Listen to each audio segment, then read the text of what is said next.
So we're going to continue the session in the afternoon. So I'm happy to introduce Huang. He's a professor at the School of Architecture. He's also partner at Seoul, an architectural office, and he's a co-organizer to Playing Models. So I'm really excited to hear your presentation. Thank you. All right. So it's always good to start, be the first one in the afternoon because if people fall asleep, I can blame lunch. So I'll try to keep it kind of fun and easy. The things here, I'm definitely not in the AI camp. I know of it, but I'm not an expert.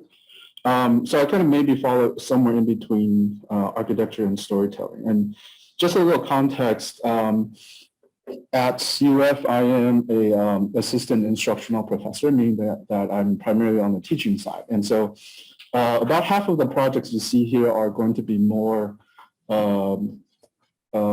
master's students, thesis students that have done sort of little spots with me. And I don't necessarily have a sort of statement of position with these. These are sort of interspersed little episodes where students have been interested in a specific topic and, for whatever reason, probably because of a bad personality, the weird students who want to do strange things come find me, right? So, because the sort of, assistant instructor professor is just kind of essentially in many other schools would be considered a lecturer, it's a way of, making us feel better without actually giving us a pay raise, right?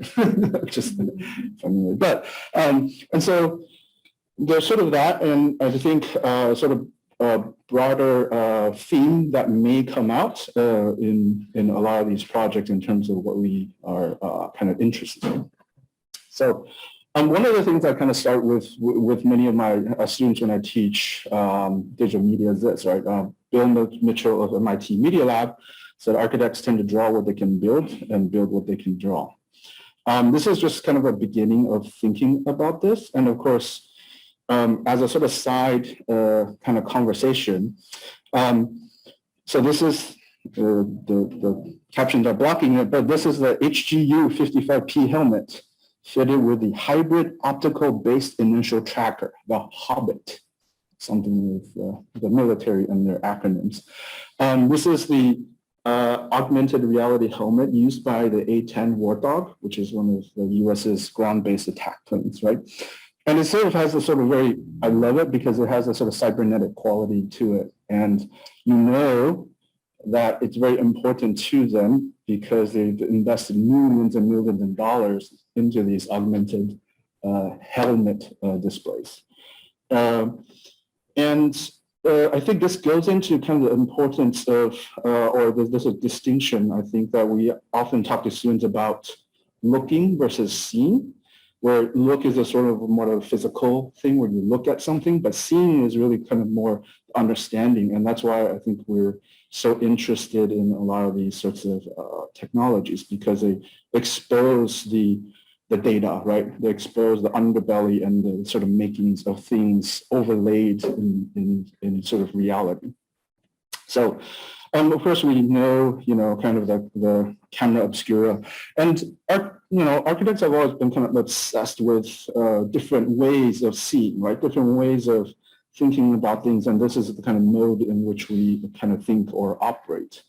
And even, Vermeer was conjectured to have used the camera obscura as a way to do his paintings because when they analyze the paintings, there's no underlying line work to set up these images or these sort of perspectives.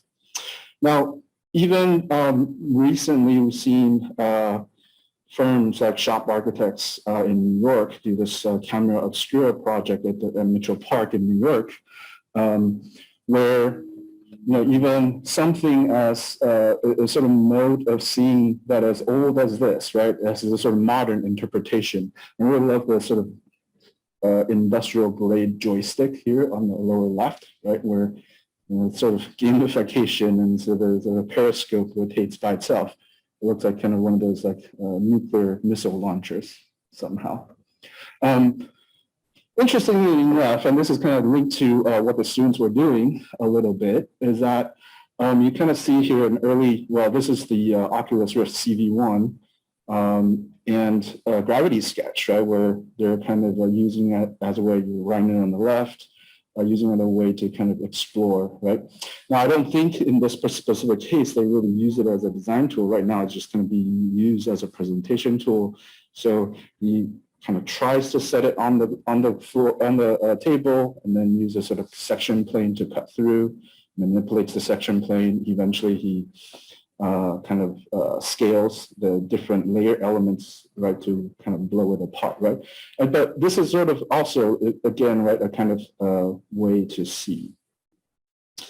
Now, I will say these labels are more relative labels than they are absolute. They are just sort of ways for me to kind of relate the different projects against each other, right? So tried really hard to figure out what they wanted to be, but it's still kind of work in progress. But the sort of first project here to kind of say, this is actually a friend and sort of mine.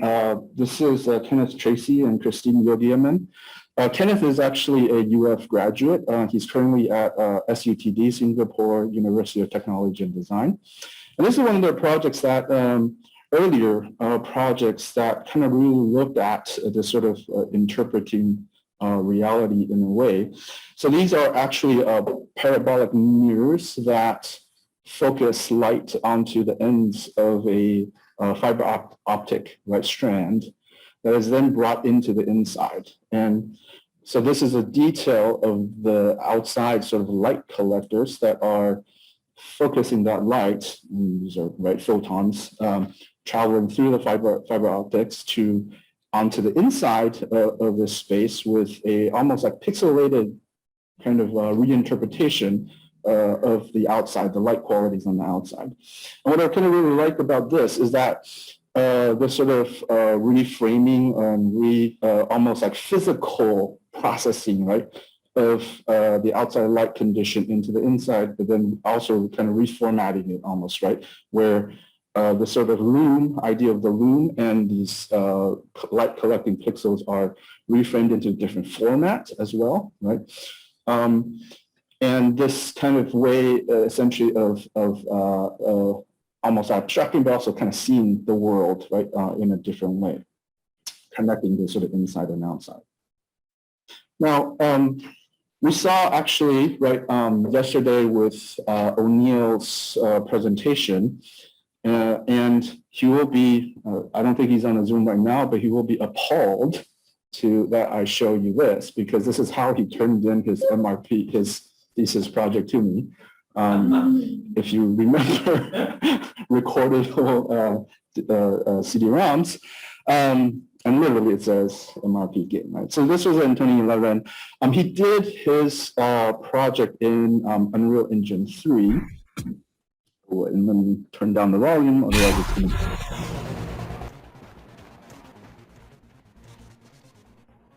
to... So he does projects in Unreal Engine 3, and what his focus was really on both like using the engine, but also kind of using it as a way for spatial storytelling.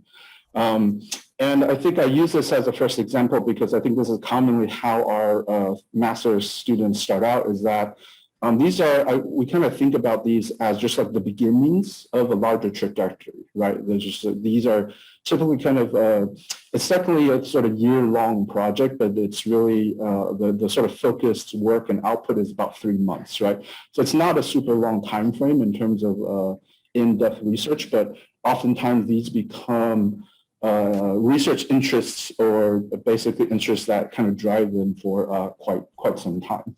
Now, this is a pretty long thing, so I'm not going to kind of go through it, but you kind of get the sort of overall feeling of how he's using the sort of interactive elements of the construct, the spatial construct, to guide you through the spaces and wayfind and things like that. Now, you saw earlier that it's called deathmatch, so it does actually have, you can shoot, basically, right? You have weapons, there are bots. I turned the bots off because otherwise you would just see me dying and respawning all the time. But this kind of gives you an idea of what he created as part of his thesis. And he very intentionally created, and so this is we at the time we had kind of talked a lot about game design and level design and how all these different trajectories and paths interconnect, right? And basically joining all these different locales, right, into one, but also having kind of independent spatial readings between all of them. So going a little bit into from game engines to virtual reality, this student Ten-Chi was interested, and this is his phrase, illusionary architecture. And he was really interested in both of course, visual illusions, anamorphic projections, perspectives, foreshortening, all these sort of visual tricks that, in some ways very well represented in Teatro Olimpico in Vicenza. But also looking at the sort of more modern interpretations of it on the right. And he also was really interested, I think, in both magic mirror glass, right?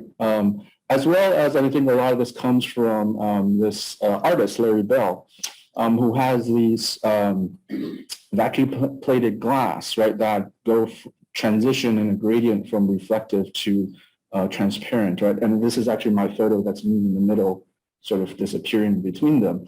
And Larry Bell's sort of constructs really create this sort of fuzziness, right, of space, both perceptual and visual, that make things disappear boundaryless, right? And you kind of also, right, different layers of transparencies that really create these very powerful illusions, right?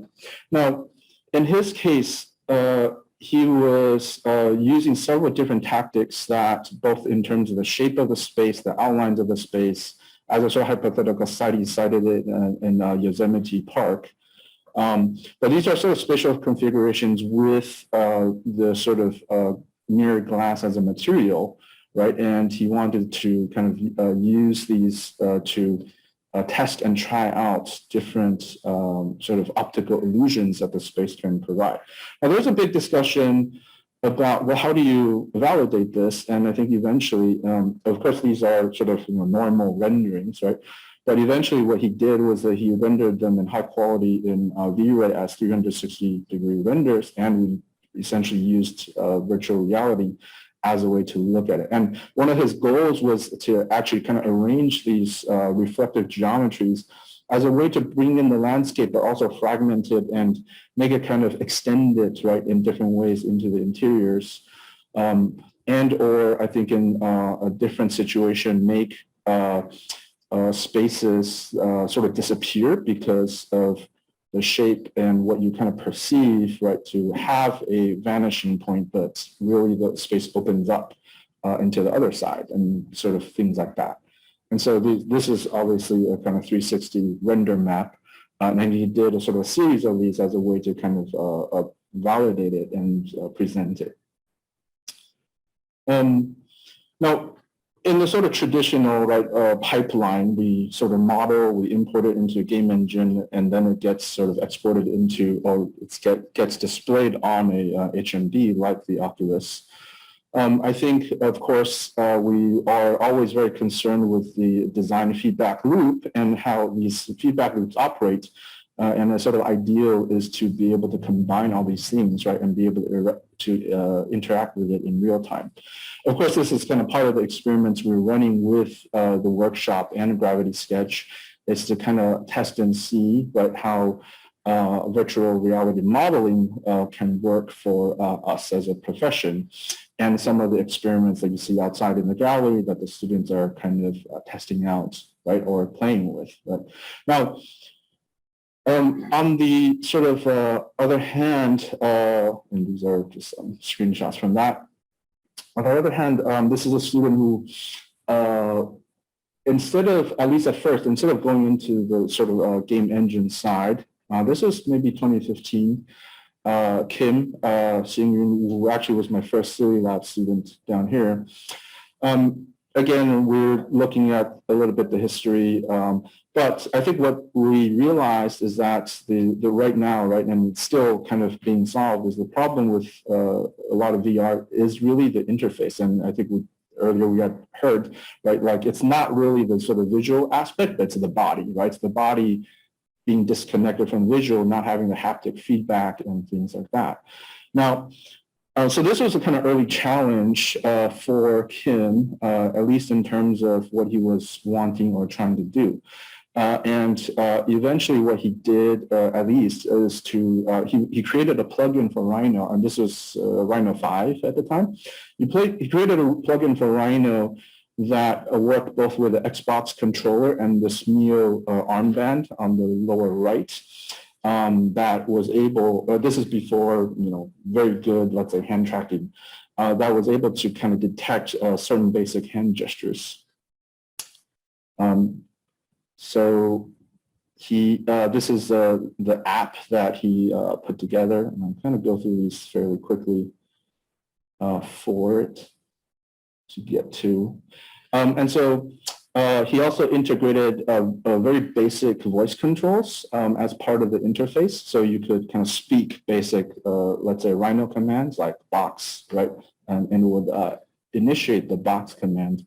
And the Xbox controller was primarily used for moving around or navigating. You could kind of do solar studies and things like that. And so,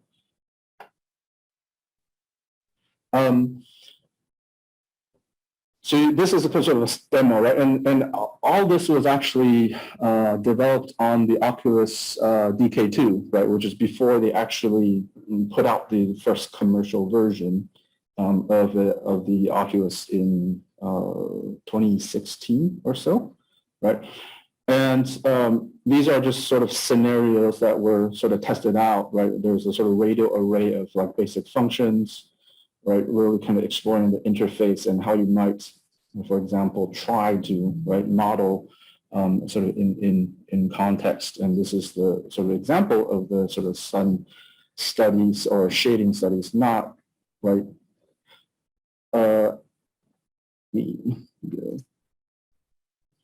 Of course, there's a discussion with virtual reality about modeling inside the immersive environment sort of brings us out of the larger alignment. And so we created this sort of, right, axonometric, right, window where you could be in there, but also be outside of it sort of simultaneously, right? So sort of side by side seeing in terms of experiencing, but also seeing the larger alignments of things. And the final thing here is just sort of more of a kind of experiential test in terms of looking at how it might operate in the design project space. Now, combining some of these things, VR, AR, and game engines, these are two students who were somewhere in between here, interactive spatial narratives.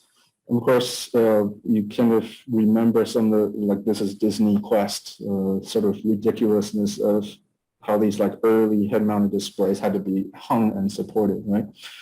But ultimately, I think a lot of this comes down to a sort of, again, right, it's an interface question, right?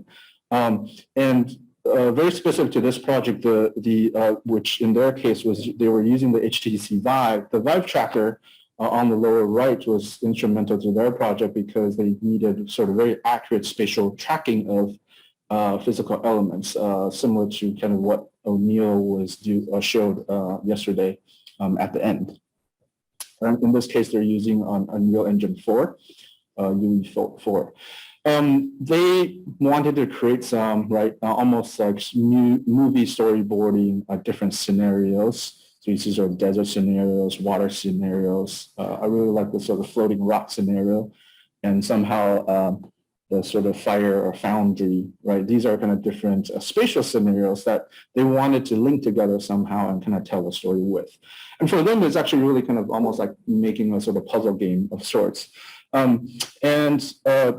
They have some history with me in terms of working with some of these that we'll see a little bit later, but they've made these sort of physical artifacts that you can interact with physically well in the sort of virtual world, right? And so they created a sort of elaborate puzzle of things with a key and things that you had to do. So it's almost like kind of solving well, what they called it, an Indiana Jones-ish kind of puzzle.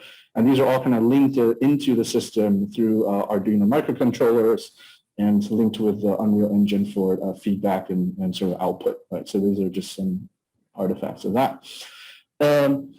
Now, eventually for the final, they kind of developed a bunch of different scenarios that were kind of trying to push, right, certain aspects of the game engines and their capabilities. So, for example, this one is really using the vignetting to make things blurry and do focal changes. The room pivot, I describe best as the sort of pivoting marble maze that you see, but on a room scale and in alternate reality, right, as a sort of different spatial experiences, changing lighting, fog and lumions, particles, right? So these are just sort of different experiential scenarios. Now, what they did in this sort of iteration is that they made this physical portal of sorts that became the kind of heart of the keystone for all their different scenarios. And this is the physical thing that essentially was overlapped with a sort of visual barrier or a sort of digital clipping plane or a sort of contact plane that would trigger different scenarios through that portal, right? So it's kind of almost really the idea of a portal that you can walk through to traverse from one world to the other. And this was something that was only capable, made possible by the very precise spatial tracking, at least at this point, of the HTC Vive. They also attached a Leap Motion hand controller to their headset to be able to use hand interactions, right? And so there are certain, let's say, hypothetical scenarios like that they explored, like the infinite plane, or what happens if you kind of look down and you get this sort of sense of inertia when you're at the edge of an infinite cliff.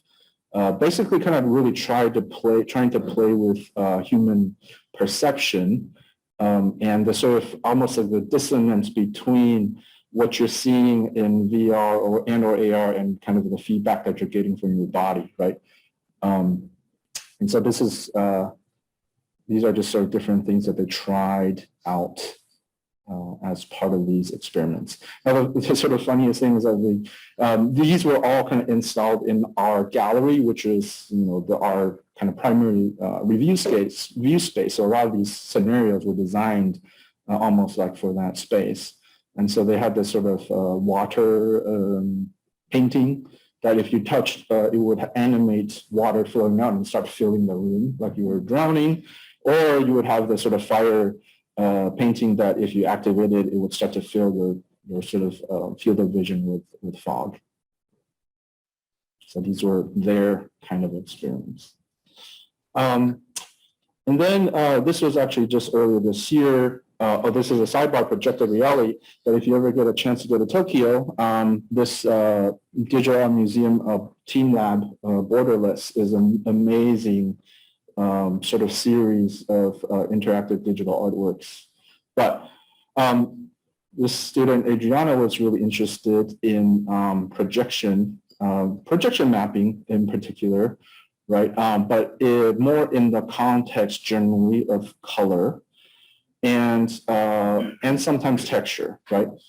But what she was using actually was a commercial software called Disguise, which is used for projection mapping and video correlation across multiple screens that, like, arenas like Amway Arena use for large scale kind of commercial productions. Which, again, right, this was installed in our gallery. So it was modeled spatially. There are kind of two primary projectors that are projecting from different angles that actually allow her to work with kind of ideas of additive color mixing. And, in many scenarios, she essentially kind of had the two projectors cycling different colors in complementary or opposite colors, and the colors would essentially mix, right, in sometimes in unexpected kind of results. These were all kind of spatially mapped back into Rhino, but then the eventual output was actually just done with very precisely mapped to these triangular columns in After Effects. And so there is a, let me see, time lapse. And so, this is, of course, a sort of night installation. So she did it kind of the night before her review and invited a bunch of people, played some music, had some beverages, and, people just sort of had fun as a sort of experiential, right, kind of installation of sorts. But what's kind of interesting is like when the projections misalign, you see these sort of little cracks right behind on the wall, right? Those sort of unexpected things. Now, this is a category that is sort of interesting to me, or maybe it's sort of what I've done a fair bit. I call it enhanced reality, but it's part of a class I teach, a seminar I've offered before called Adaptive Kinetics, that is primarily based on the notion and some of the fundamentals of kinetic architecture, but mostly originally working with Firefly and teaching students how to kind of build and design kinetic systems or interactive systems. One of the things we do in this class is actually ask the students to build Rube Goldberg machines, which is both hilarious and disastrous at the same time, but that's a whole nother sort of conversation. But, essentially using the Arduino, Firefly, and doing some circuit prototyping. So I think this is why the student kind of went down this direction. But, eventually for this MRP, he was really interested in different kind of optical effects, right? Again, similar right, to the previous student, these are just things he's been looking at. But he's probably most interested in, was most influenced by this, right? The MSK lobby wall. And the sort of types of like, sight lines and conical projections that, sometimes designers like to really intentionally control. And we've seen this as, in the sort of building form before. And a sort of mixture of that and the Arab Institute by Sean Novell. So these are some of his kind of drawings and prototypes. Go through these fairly quickly. And built as a sort of kinetic system. And so, of course, like there are kind of two primary things there that they both kind of rotate directionally. So they're skewed at an angle, and they open and close like a sort of iris. They're programmable to both, let's say, respond to people when you get closer, or they'll follow people, and or you can there's a sort of time lapse or then where you start to look at how it might respond to sunlight. And I think there's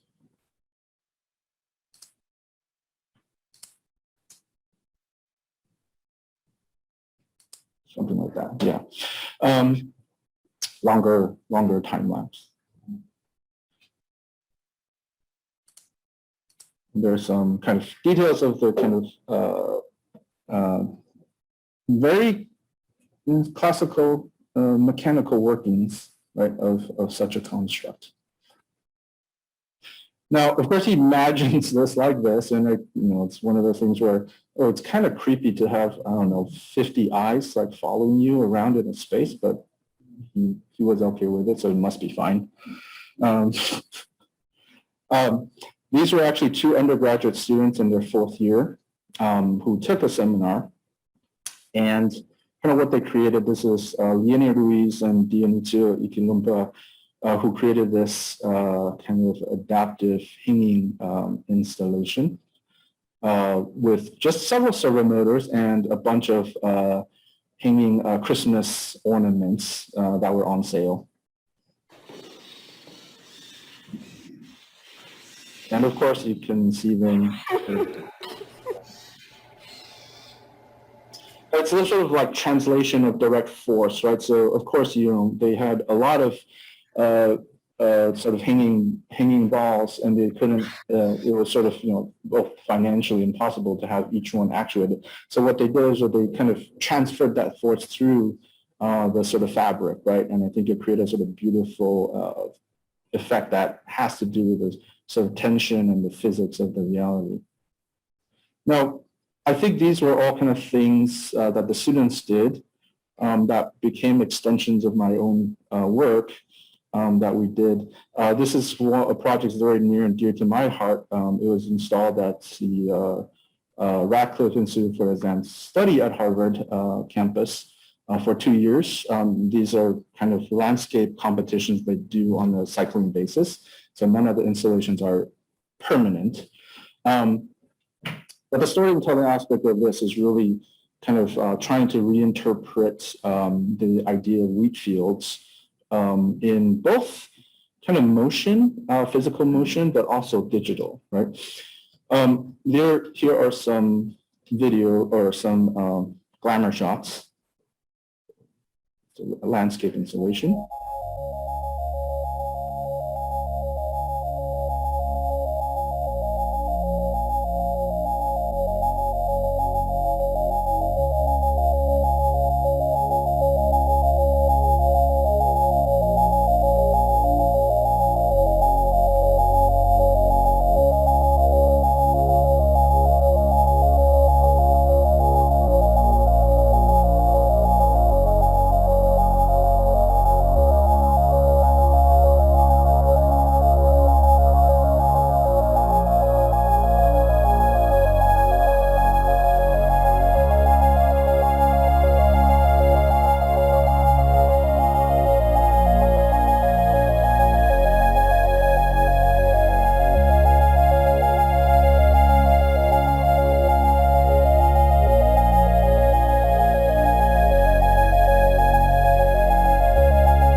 Now, nighttime video is really hard to capture. It's one of those things where like it's much better seen in person. But on the upper left, you see some kind of really janky prototypes. Literally, the wiring was held together with hot glue. But there are some sort of interesting things that we were trying to do here. Both in terms of kind of embedding a lot of these sort of LED pixels into the landscape, right? And the sort of notion that these are sort of 1/8 inch acrylic rods that are very flexible. They transmit light really great because of the imperfections in the acrylic. And they also have a sort of physical kinetic effect of both like reacting to wind and touch and things like that. So on the back end, right, we both sort of are using Raspberry Pis to drive animations. It's linked to a well, it's drawn here as a Apple computer, but it was technically a Hackintosh that we put together because at the time Apple didn't really have great graphics cards. But we're running on the back end a fluid dynamics simulation coded in open frameworks, and essentially the sort of digital simulation of this is really a pool of water, right? And we have, I think, like 16 to 18 of these garage tripwire sensors that kind of crisscross the entire site, and that's kind of what triggers some of the reactions. Of course, this is what people do in your kitchens all the time, right? You'd be surprised. When you have a lot of wiring and weird stuff in your luggage, TSA kind of looks at you funny, right? So just, this is kind of an image of the back ends where the sort of amplitudes of the fluid dynamics simulation is kind of tied to different pixel colors that we sort of determine. And just some shots of course, Boston snows, weatherproofing, and all these sorts of things become issues, hiding a lot of the control software. This is just to prove I worked hard planting these things, and the wildlife loves it. And the bunny. Now, the sort of second version of this was a portable version, essentially.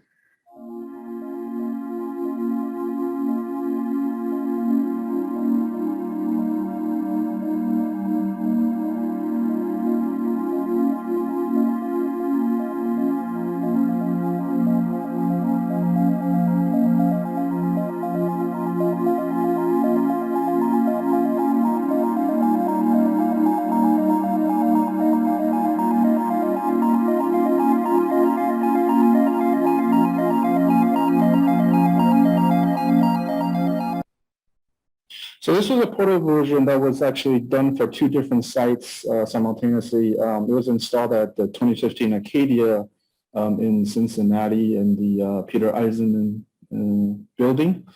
We were able to make it work financially by being able to ship it to somewhere else afterwards. Of course, it has to fit into a truck that I drove up to Cincinnati.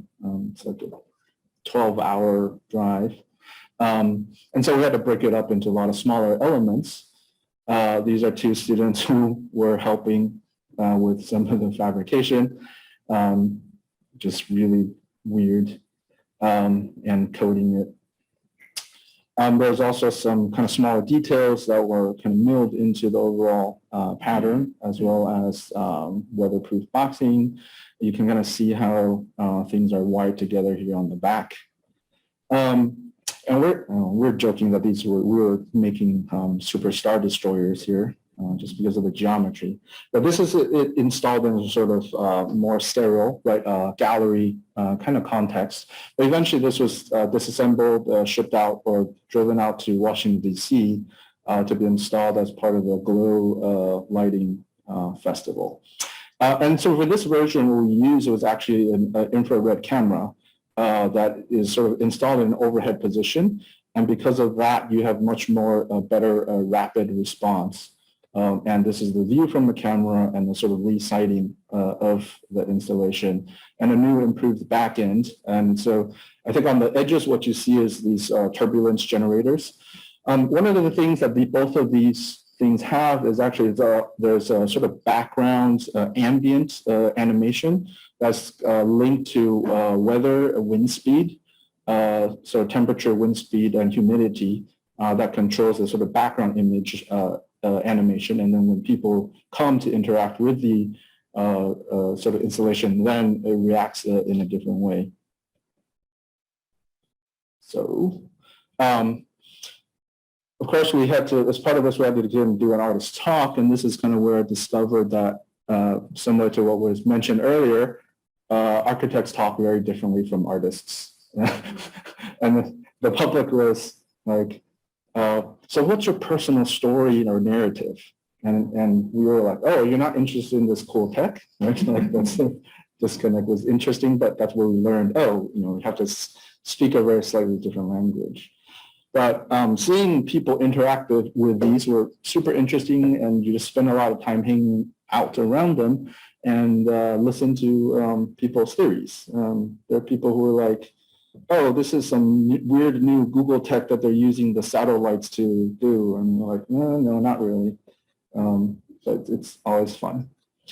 So our collaborator, Jake, worked with a architects, GBBN, to do this interactive wall for the Carnegie Library in Pittsburgh. He's based in Pittsburgh. I think the video actually tells the story a little bit better.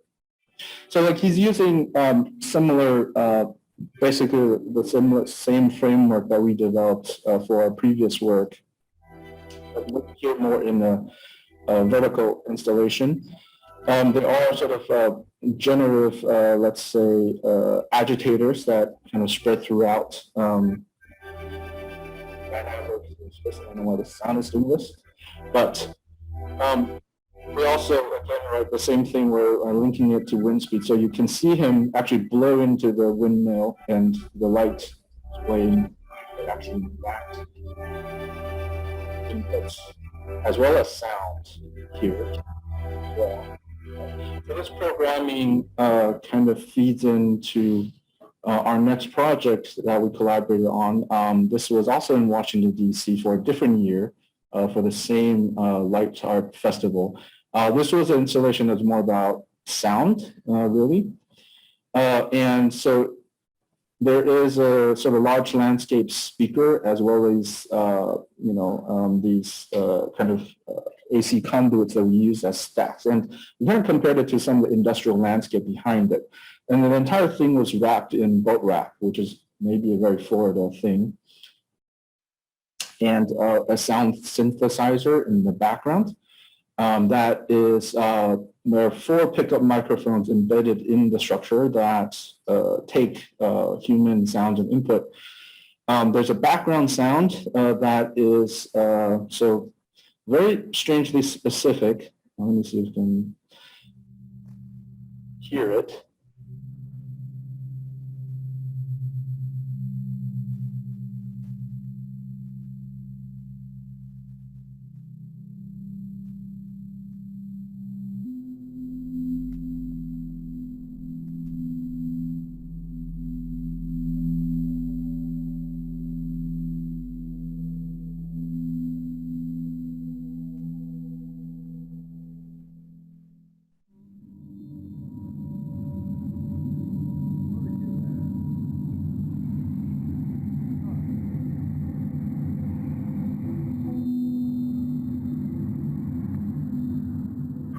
Strong resonance within the air column.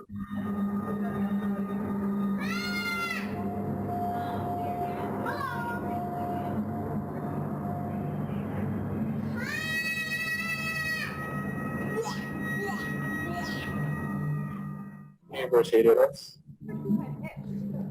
Ready? So look. 1, 2, 3. Ah! That worked.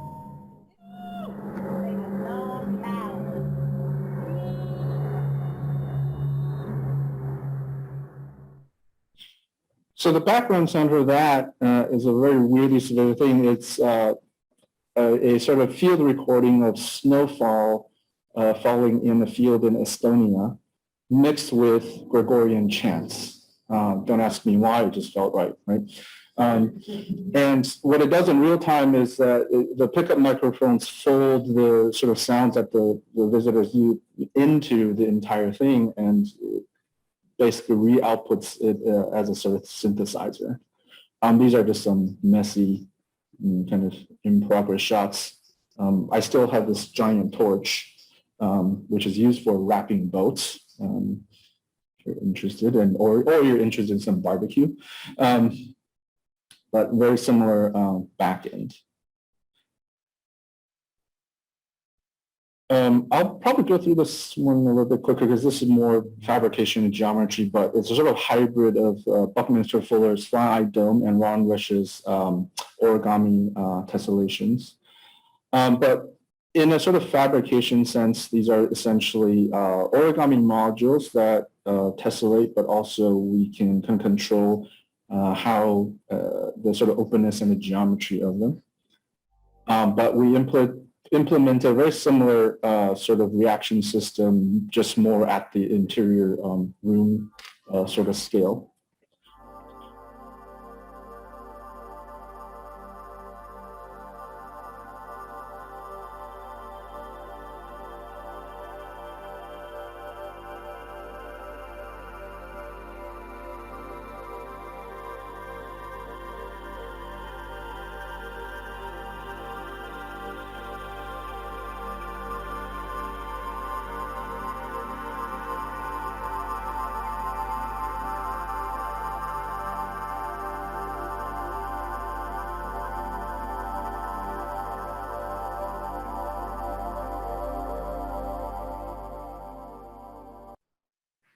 I think to a certain degree, this sort of trajectory projects are kind of a really both like somewhere in between the physical and the digital, because there's a sort of digital simulation or model driving it. And we're wanting to try to kind of connect certain things that are in the physical world, but to be reinterpreted and redisplayed as a sort of digital output. But also, we, at the time, we kind of talked a lot about the sort of notion of calm technology. I think the analogy is sort of the AR displays are about bringing information to your eyes, whereas I think this, on a larger scale, we're thinking about bringing information into the environment and having them kind of do things in the background that we can start to recognize and kind of see, right, as part of information.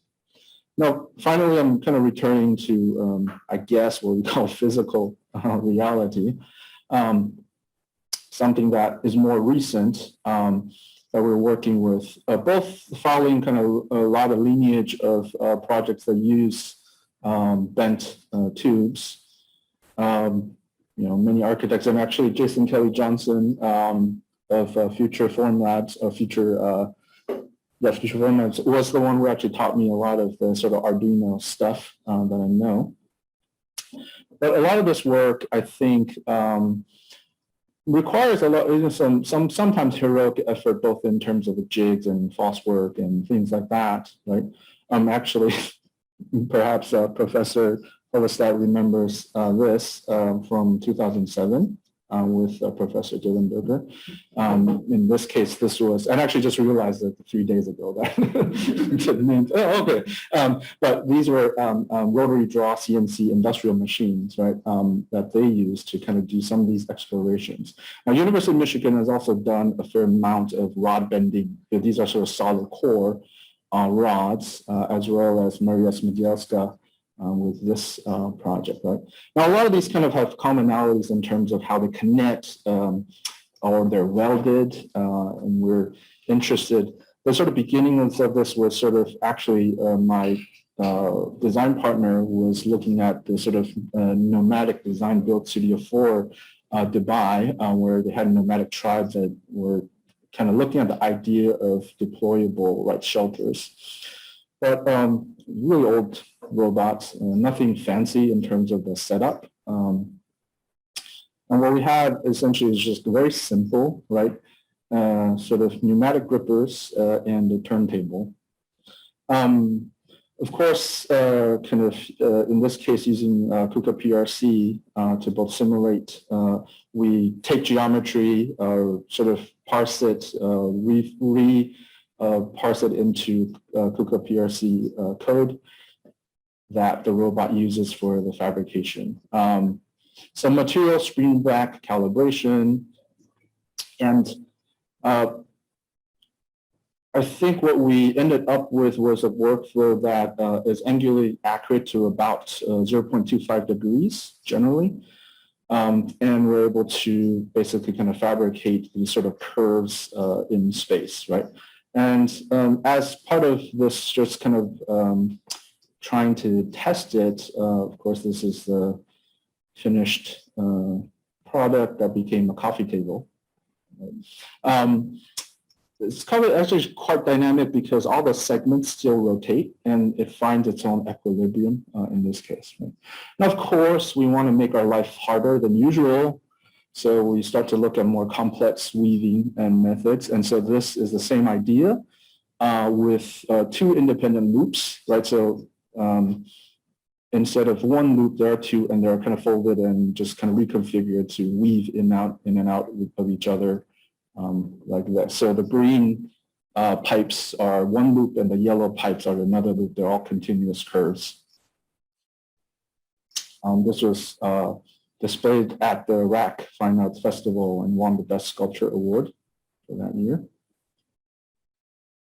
And then we started, these are kind of more experiments, working with very similar ideas. And of course, we're kind of on a furniture kick a little bit. But the most recent developments are these, where for some reason we started to look at Chinese knots. And from the Chinese knots, we started to develop a kind of series of digital models, and these are kind of how they're laid out side by side. Traditional Chinese knots, cloverleaf knot, Chinese knots inherently kind of have space in them because they're meant to be somewhat decorative. And we start kind of exploring different three-dimensional interpretations of them. Again, right, generally kind of sticking to the rule that is also true in Chinese knots, that these are kind of one single cord, right? They're not multiple, they're one woven thing that work together. And these kind of look fairly different in plan and section, but also the three-dimensional interpretations also have multiple interpretations. We just pick ones that to fabricate at full in reality as a sort of validation process. I really like this one, the constellation knot. These are all, most of these are radially symmetrical, meaning that it's the same segment repeated, right, 6 times in this case. And the 5-1 knot from mathematical knot theory. And this sort of weaving together that we're kind of exploring, but also just the tectonics of what this might mean, in particular the sort of tree bundle on the left side, which is really interesting. And kind of where we are right now is these sort of woven structures of bent tube, essentially, that starts to have implications for larger assemblies. Of course, we start to make larger proposals. This was actually shortlisted but canceled due to the pandemic. With these this workflow in mind, and that kind of brings us to the final thing here, augmented reality, where of course the kind of pioneers are Hologram, who did the steampunk pavilion here, that allows you to basically interpose the sort of digital model into the physical space and use it as a guide, both for fabrication, but also construction tolerances and tolerance creep across a larger complex structure. And so I think this is kind of a very natural sort of next step for us to start to look at in terms of larger assemblies. Now, finally bringing it back to AI, and this is just as maybe a sort of discussion reaction, right, to some of the things we've been discussing throughout. Buildings are often born in images and live on images, right? And I think it's kind of, in many ways, especially with the sort of UN studio competition, this is very true. And, we're discussing these text-to-image kind of based methods. And I really tried to capture that cat, right? On the upper right, I waited, right, to get that cat. And I'm showing you some screenshots from a couple of friends of mine. So Corey Beek at UT Austin. Not so much the image. These are kind of like very traditional-ish renderings, right? But kind of sometimes the comments are quite interesting, right? On the right, will it create all my vertical circulation sheets? Can you say to code? Sustainable, related context, postmodern, classical proportion, right? These sort of questions that people are asking. Or this response, right? Architecture is an act of storytelling. We should start teaching our students how to be poets, right? These sorts of reactions. But these are kind of more traditional outputs. I think they also often kind of latch on to the fact that there's, renderings. We're fascinated with the wet, rainy rendering for some reason, right? But Mateus Del Campo in Michigan, that does weirder things with feathers and houses. And my personal favorite, Corb and Kobe beef. Why you would do this, I don't know, right? But there's a lot of, I think this room, right, really, I think, to explore. And if you're interested, you can look at their Instagram. As you can see, they've been sort of periodically posting a lot of their experiments in this. Yeah. So finally, it reminds me a little bit of this. In 1997, right, Peter Eisenman kind of said this about digital architecture, right? Opposition, displacement, event grid mathematics, multiple geometric orders, poking a space, filling their form back upon itself seems ideally suited for exploration with CAD, right? We're kind of almost 25 years from that. And I think in the sort of light of all these developments, I think it's time to rewrite one of these almost as our own, right? And I'll kind of end with this fun quote. The end is inevitable, Maverick. Your kind is headed for extinction.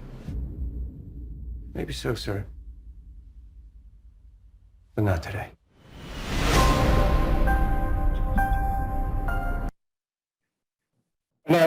Not to show for the film, it's a great film. I did go watch it. Well, yeah. But if you like planes and stuff like that, but I think like as someone, you know, I think of myself and many architects as sort of generalists, right? Because you're integrators, you know a lot of things, but you may not be a specialist in one specific thing. And so in a way, I sometimes think of myself as a specialist generalist, right? But as a person who was always kind of really interested in the application of technology, I think we have to always be optimistic for the future. And I think that's why, you know, I want to, let's say, convey that sort of sense of optimism. Thank you.